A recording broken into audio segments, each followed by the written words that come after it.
اللہ اللہ اللہ اللہ۔ بسم اللہ الرحمن الرحیم۔ آج ہم انشاءاللہ غسل سے متعلق کچھ احکام پڑھیں گے، چونکہ ہمارے ابھی طہارت کا ہی باب چل رہا ہے۔ غسل کب فرض ہوتا ہے اور غسل کا طریقہ کیا ہے۔ رسول اللہ صلی اللہ علیہ وسلم نے فرمایا ان اللہ لا یستحیی من الحق، اللہ تعالیٰ حق بات کو بیان کرنے سے حیا نہیں کرتے۔ تو غسل کے جو مسائل ہیں ان میں بھی بعض دفعہ کچھ ایسی باتیں آتی ہیں جو بظاہر حیا کے خلاف ہیں، لیکن علم کی ایک بات ہے، سیکھنے اور سکھانے میں حیا اگر کریں گے تو پھر ظاہر ہے ساری زندگی جاہل ہی رہے گا انسان۔ اور غسل کے مسائل سیکھنا اس لیے ضروری ہے کہ غسل جب فرض ہوتا ہے تو جب تک مکمل غسل نہ ہو آپ کی نماز ادا نہیں ہوتی۔ رسول اللہ صلی اللہ علیہ وسلم نے فرمایا الماء من الماء، حدیث ہے کہ غسل فرض ہوتا ہے خواہش نفس کے ساتھ جسم سے منی خارج ہونے سے۔ مرد پہ غسل کب فرض ہوگا؟ جب اس کے جسم سے شہوت کے ساتھ منی خارج ہو۔ منی بالکل سفید رنگ کی چیز ہے، ایک ہوتی ہے مزی۔ شہوت پیدا ہونے سے اگر کسی کے مرد یا عورت کے صرف رطوبت خارج ہونا شروع ہو گئی، اس سے غسل فرض نہیں ہوتا۔ جب تک مکمل شہوت پوری نہیں ہو جاتی اور مادہ منویہ خارج نہیں ہو جاتا، چاہے احتلام کی صورت میں ہو یا کسی بھی طرح سے ہو۔ مردوں کے ساتھ چونکہ یہ بہت زیادہ ہوتا ہے، نائٹ فال کی صورت میں مردوں پر غسل کی یہ صورت بہت زیادہ فرض ہوتی ہے۔ جیسے ہی بلوغت ہوتی ہے تو احتلام شروع ہو جاتا ہے، ہفتے میں 1 دفعہ 2 دفعہ 3 دفعہ، بعض نوجوانوں کو روزانہ بھی 2 دفعہ ہوتا ہے، جبکہ خواتین میں یہ والے غسل کی صورت بہت ہی کم ہوتی ہے کہ ان کو نائٹ فال ہو یا اس طرح سے غسل فرض ہو۔ ہزاروں میں کسی ایک عورت کے ساتھ ایسا ہوتا ہے۔ ایک صورت تو یہ ہے غسل فرض ہونے کی۔ دوسری صورت کیا ہے کہ جب انسان اپنی زوجہ کے ساتھ ملاپ کرے اور انٹرکورس ہو جائے، چاہے اس صورت میں ڈسچارج دونوں میں سے کوئی ہو یا نہ ہو، لیکن دونوں پہ غسل فرض ہو جائے گا، مرد پہ بھی اور عورت پہ بھی۔ یہ تو مردوں کے غسل کے فرض ہونے کا۔ مردوں کے غسل میں ایک چیز یہ بھی ہے کہ اگر آپ نے رات کو نیند کی اور صبح آپ اٹھے اور آپ نے کپڑوں پہ نشان دیکھا، اب آپ کو یہ پتہ نہیں چل رہا کہ یہ منی کا نشان ہے یا مزی کا ہے، تو بھی آپ پر غسل کرنا فرض ہے۔ یہی سمجھا جائے گا کہ یہ آپ خواب میں ڈسچارج ہوئے ہیں۔ عورت پر جو غسل فرض ہوتا ہے ایک اور صورت میں ہوتا ہے کہ جب خواتین کو ایام آنا بند ہو جاتے ہیں، حیض یا نفاس سے جب پاک ہو جائیں تو بھی ان پہ غسل فرض ہے۔ یہ تو غسل کی فرضیت سے متعلق احکام تھے۔ کچھ چیزیں ایسی ہیں جن میں غسل سنت ہے، فرض نہیں ہے۔ جمعہ کے دن غسل کرنا رسول اللہ صلی اللہ علیہ وسلم نے بہت زیادہ تاکید کی ہے۔ سنت کی 2 قسمیں ہیں، سنت مؤکدہ اور سنت غیر مؤکدہ۔ مؤکدہ وہ ہوتی ہیں کہ جن کو چھوڑنے کا اگر کوئی معمول بنا لے تو گناہ کا خطرہ ہے اور ایسا شخص قابل ملامت ہے، اسے شریعت ملامت کرتی ہے، برا بھلا کہتی ہے۔ تو غسل سنت مؤکدہ ہے ہفتے میں 1 مرتبہ، چاہے جمعے کے دن ہو یا کسی بھی دن ہو۔ جو مسلمان ہفتے میں 1 دفعہ بھی نہیں نہاتا، وہ کتنا ہی نیٹ کلین ہو، مگر شریعت کی نظر میں وہ قابل ملامت ہے، اسے تانے دینے چاہیے کہ شرم نہیں آتی، ہو مسلمان مگر رہتے ہو بھنگیوں اور چماروں کی طرح۔ ملامت تو اسی کو کہتے ہیں نا۔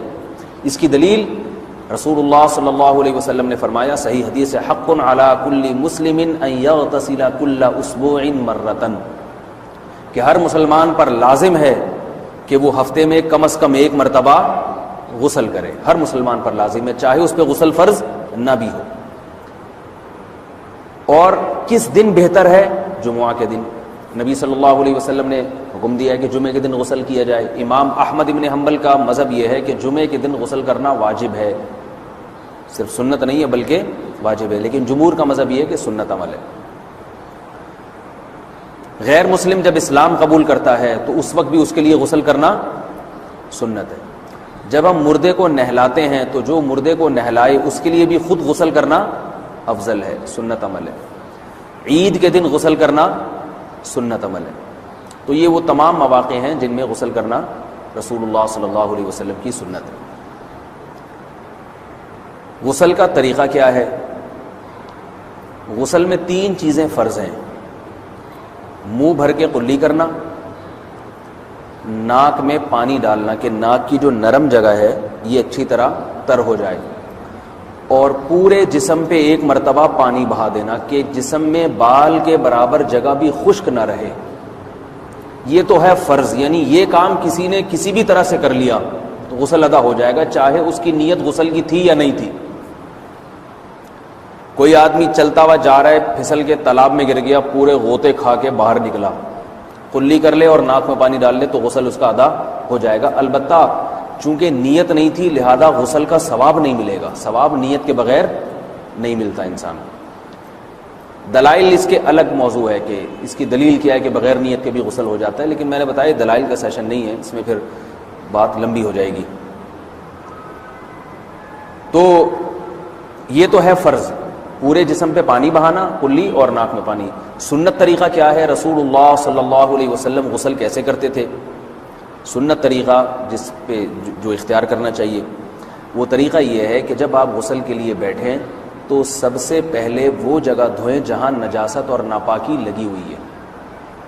نائٹ فال ہوا، کسی کو احتلام ہوا، تو جہاں جہاں گندگی لگی ہے پہلے اس جگہ کو دھوئیں، استنجا کریں، شرمگاہ کو دھوئیں اچھی طرح، سمجھ رہے ہیں بات کو؟ اس کے بعد ہاتھ دھوئیں اور مکمل وضو کریں جیسے ہم عام حالات میں وضو کرتے ہیں۔ مکمل وضو کرنے کے بعد دائیں کندھے پہ پانی ڈالا، لیفٹ سائڈ پہ پانی ڈالا۔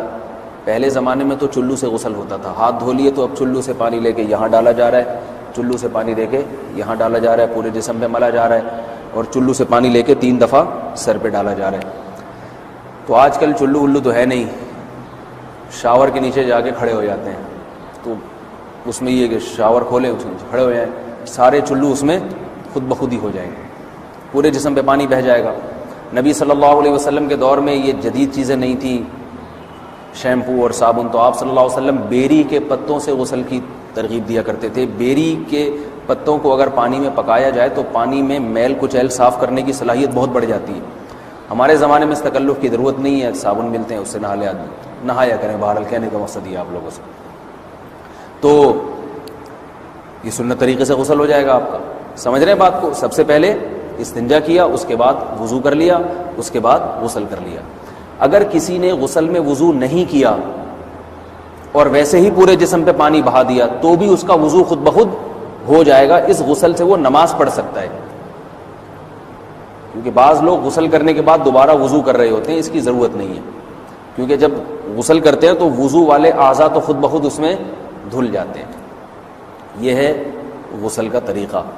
وضو کیسے ٹوٹتا ہے؟ جن چیزوں سے غسل فرض ہوتا ہے ان چیزوں سے وضو تو بہرحال ٹوٹتا ہی ہے، اس کے علاوہ بھی وضو ٹوٹتا ہے۔ اس سے پچھلے لیکچر میں نے کچھ تفصیل بتائی تھی کہ نجاست جسم سے کہیں سے بھی خارج ہو جائے یا نجاست نکل کے بہہ پڑے، اگر قضائے حاجت کی جگہوں سے نجاست خارج ہوئی ہے تو نظر بھی آ جائے وضو ٹوٹ جائے گا، اور قضائے حاجت کے علاوہ جگہوں سے اگر نجاست خارج ہوئی ہے، خون وغیرہ ہے جیسے، تو جب تک نکل کے بہے گا نہیں تو اس وقت تک وضو نہیں ٹوٹے گا۔ سمجھ رہے ہیں بات کو؟ وضو کا طریقہ کیا ہے؟ سب سے پہلے دونوں ہاتھوں کو دھویا جائے، 3 دفعہ کلی کی جائے، مسواک کی جائے، 3 دفعہ ناک میں پانی ڈالا جائے، پھر پورے چہرے کو، پیشانی یہ جو ہے جہاں سے پیشانی ہماری شروع ہو رہی ہے اور تھوڑی کے نیچے، تھوڑی جہاں ختم ہو رہی ہے، اور ایک کان کی لو سے دوسرے کان کی لو تک 4 اعضاء ہیں وضو میں دھونا فرض ہیں۔ 1 چہرہ، نمبر 2 بازو، نمبر 3 سر کا مسا، چوتھائی سر، اور نمبر 4 پاؤں کو دھونا۔ اس کی دلیل قرآن مجید کی مشہور آیت ہے فَاغْسِلُوا وُجُوهَكُمْ وَأَيْدِيَكُمْ إِلَى الْمَرَافِقِ۔ اللہ فرماتے ہیں ایمان والو جب نماز کا ارادہ ہو تو اپنے چہروں کو اور اپنے ہاتھوں کو دھو، سر کا مسا کرو اور پاؤں کو ٹخنوں سمیت دھو۔ دھونے کا حکم ہے قرآن مجید میں۔ البتہ سر کے بارے میں یہ نہیں آئے پورے سر کا مسا کرو، بلکہ آ رہا ہے وَامْسَحُوا بِرُؤُوسِكُمْ، با کا لفظ ہے، با آتی ہے تبعیض کے لیے کہ سر کے بعض حصے کا مسا۔ اب بعض حصے کا قرآن حدیث میں کہیں تذکرہ نہیں ہے، تو اس میں فقہاء کرام کے اجتہادات ہیں۔ امام شافعی فرماتے ہیں تھوڑا سا بھی ٹچ کر لیا سر کو ہو جائے گا، امام ابو حنیفہ فرماتے ہیں نہیں کم از کم 1/4 کا ہونا ضروری ہے۔ سب کے اپنے اپنے دلائل ہیں، ان دلائل میں میں نہیں جاتا۔ فقہ حنفی کو جو فالو کرنے والے ہیں تو ان کو چاہیے کم از کم 1/4 سر کا مسا، یہ فرض ہونے کے لیے ضروری، مگر سنت کیا ہے؟ پورے سر کا مسا۔ نبی صلی اللہ علیہ وسلم دونوں ہاتھوں کو بھگو کے پورے سر کا مسح کرتے تھے ایسے. سمجھ رہے ہیں بات کو؟ اور مسح کے جو یہ ٹیکنیکل طریقے ہیں کہ آپ یوں پہلے انگلی بنائیں پھر یوں لے کر جائیں پھر یوں گھما کے لائیں پھر یوں، یہ ٹیکنیکل طریقے حدیث سے ثابت نہیں. مسح کا طریقہ کیا ہے؟ بھیگا ہوا ہاتھ لے کے ایسے پورے سر کو ہو گیا. پھر حدیث میں یہ بھی ہے کہ یوں لے جاؤ اور یہ بھی ہے کہ دو واپس بھی لے کر آؤ، دونوں طرح سے ثابت ہے. تو ایسے بھی کر سکتے ہیں کہ یوں لے جائیں اور ایسے بھی کر سکتے ہیں لے کے جائیں اور پھر واپس بھی لے آئیں، دونوں طریقے جائز ہیں. لیکن کم از کم سنت اتنی ہے کہ پورے سر کا مسح ہونا چاہیے. بعض لوگوں کو شو مارنے کا شوق ہوتا ہے، اگر وہ واپس لائیں تو بال ان کے خراب ہو جاتے ہیں، کہتے ہیں یار یہ پھر مسئلہ خراب ہو جائے گا. تو پھر ایسے لوگ صرف یوں ہی لے جائیں کافی ہے.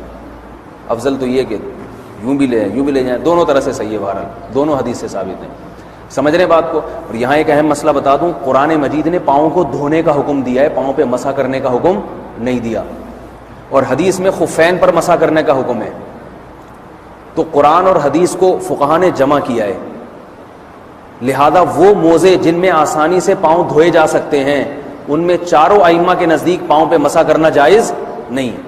سعودی عرب میں جو بعض سلفی حضرات اور یہاں ہمارے ہاں بھی اہل حدیث حضرات نے عام موزوں پر بھی جو مسح کی ایک روایت ڈال دی ہے، اسلاف میں، تابعین، تبع تابعین میں اور چاروں ائمہ کے مذاہب میں اس کا ثبوت نہیں ملتا. اگر اسلاف میں کوئی قائل بھی ہے تو ایک شاذ قول، اکا دکا قول ملتا ہے، ورنہ یہ ائمہ اربعہ کے مذہب کے خلاف ہے. اور جو احادیث جو نقل ہوتی ہیں صحیح سند کے ساتھ ان کے بھی خلاف اور قرآن کی آیت کے بھی خلاف ہے. اس لیے کسی نے عام ساکس پہ اگر مسح کر لیا، جو عام طور پہ آفس پہن کے جاتے ہیں لوگ، اس میں تو پاؤں آپ اگر ساکس کو پانی کے نیچے رکھیں پورا پاؤں دھل جائے گا آرام سے. تو وہاں کیا ہو رہا ہے کہ قرآن مجید کے حکم کی مخالفت لازم آ رہی ہے، آپ پاؤں دھو نہیں رہے. تو اس لیے ہم یہ سمجھتے ہیں کہ اس صورت میں نماز ادا نہیں ہوگی. سعودی عرب میں بعض سلفی حضرات نماز پڑھاتے ہیں، وہ ایسے ہی کرتے ہیں کہ عام ساکس پہ مسح کر کے نماز پڑھا لیتے ہیں.